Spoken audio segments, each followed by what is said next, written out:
One of the buzzwords today is insulin resistance. Unless you have been living under a rock, I am sure you must have heard it too. But the question is, why has it become a buzzword?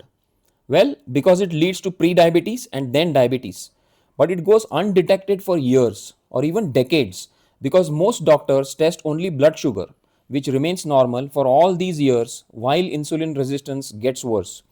However, insulin resistance also fuels the progression of all other metabolic diseases like heart disease, cancer, neurodegenerative diseases like Alzheimer's and Parkinson's, autoimmune diseases, liver, kidney, thyroid problems, anxiety, depression, and PCOD, PCOS.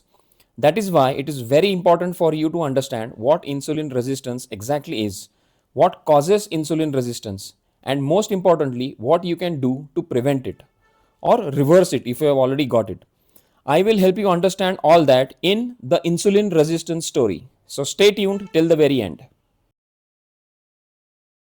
If you don't know me, my name is Prashant Karade. I am a storyteller in the guise of an engineer. I love understanding difficult concepts and explaining them in the simplest way to others. That's what I'm trying to do in these explainer videos as well.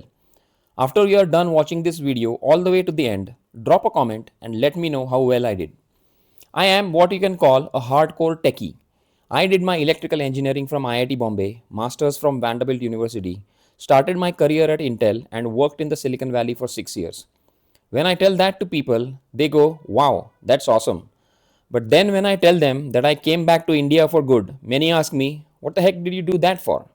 Well, that's a long story and one that I will tell you some other day. Enough about me. Now back to insulin resistance. So, what exactly is insulin resistance? It's a condition in which your cells don't respond to insulin the way they should. And why do cells do that? Because of a condition called hyperinsulinemia. Hyper means high and emia means in the blood. So, hyperinsulinemia literally means high insulin in the blood.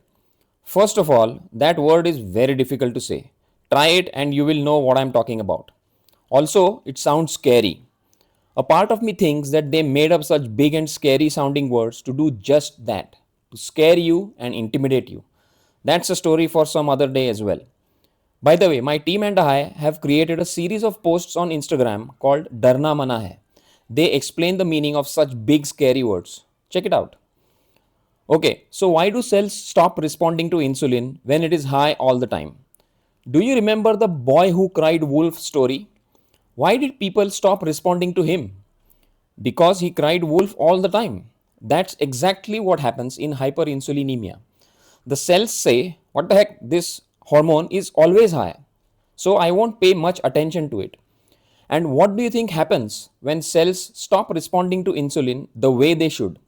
Your pancreas secretes more insulin because it is secreting insulin to get something done, which has to be done. So, if you don't do anything about it, your insulin resistance will get progressively worse. That is why it really is a tricky condition that needs to be addressed. However, many people don't do anything about it. That's simply because they don't know that they have insulin resistance. And that's because their doctors check only blood sugar or HbA1c. These tests tell you something about your blood sugar levels, but absolutely nothing about your blood insulin levels. Let's understand why that is the case. This is your blood glucose level and this is your insulin level. Now let's say that you had a carb heavy meal which creates a big glucose spike in your blood. Let's also say that at age 20 it takes 100 units of insulin to clear all the excess glucose from your blood. Further, let's say that you are somebody who does a desk job, which most of us do these days, and you don't do a whole lot of exercises, which many of us don't do these days either. Then, if you keep having carb heavy meals, you will need 125 units of insulin to clear the excess glucose in maybe 2-3 years. And it will keep increasing over time because it keeps getting progressively worse. Remember? So 125 will become 150, then 200, 250, 300. That's what you see in this part of the insulin curve. Your body needs more and more insulin to clear the excess glucose, but it is able to maintain the blood glucose level.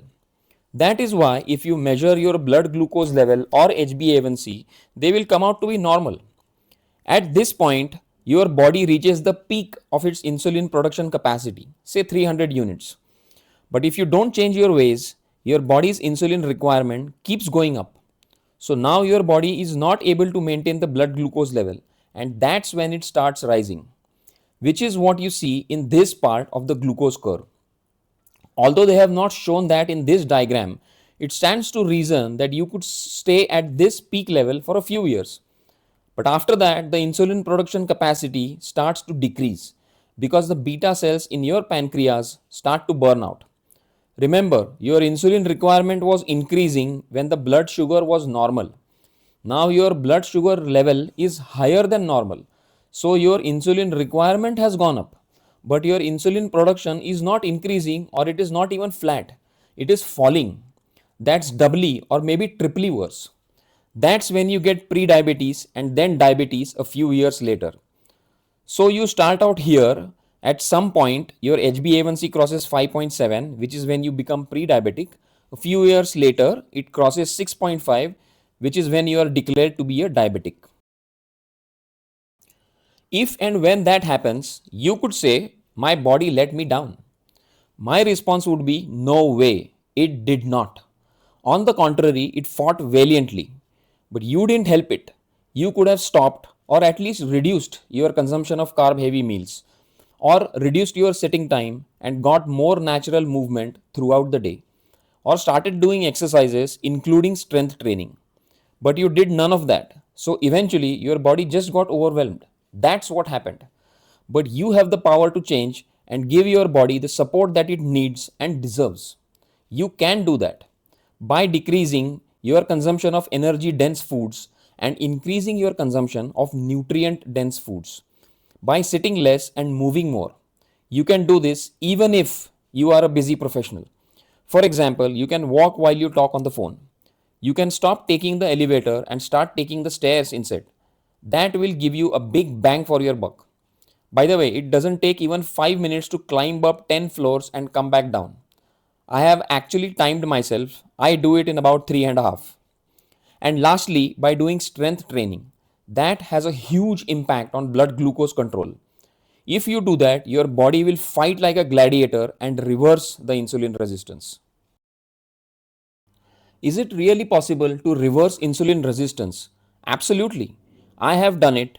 Here's my story. I got COVID during the Delta wave in April 2021 and had to be hospitalized. In the hospital, they gave me a cocktail of drugs, including steroids. That sent my blood glucose through the roof, since I am what they call a steroid responder. That increased my blood pressure as well. I had to start taking drugs to control both my blood sugar as well as my blood pressure. But I didn't want to do that. So I gave up sugar, wheat and rice on 1st December 2022. My fasting insulin then was 21.5. It came down to 9.5 by the end of 2023. As I reversed my hyperinsulinemia, I reversed both my conditions as well. So I have reversed my insulin resistance, and you can do it too. The way to reverse insulin resistance is by decreasing your energy consumption and increasing your energy expenditure at the same time. To decrease your energy consumption, the most popular advice given is to eat less. But that hasn't worked for anybody and it never will. A more sensible advice is to reduce your consumption of energy dense foods and increase your consumption of nutrient dense foods. That allows you to eat till you feel full and yet reduces your total energy consumption. So the odds that you will be able to do this in the long term are much higher. To increase your energy expenditure, you have to sit less and move more. That will give you more natural movement throughout the day.